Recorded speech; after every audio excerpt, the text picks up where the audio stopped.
Mad adon dagiti mayat nga agmula tinyog EJ Adams.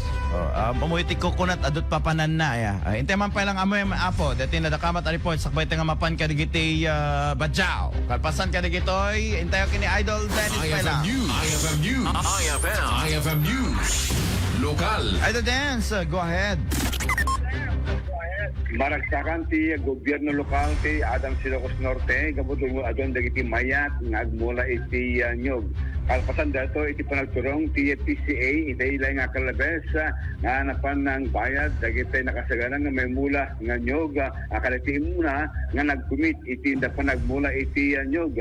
Namuan nga 6 hectares ti kalawa iti mamulaan ti nyog iti Adam Ilocos Norte ket akulturang dagiti may mula nga seedlings iti nyog.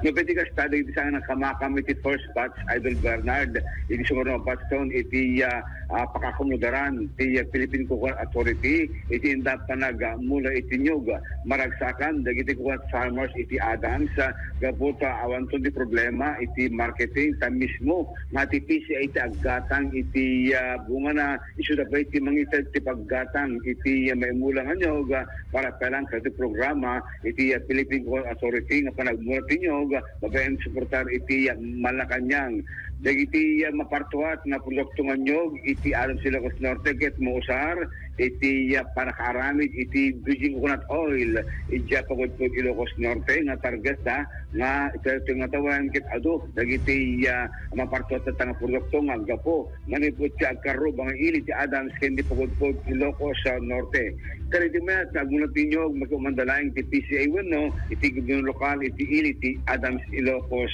Norte. Idol Dennis Salitio, Tatak, Armen.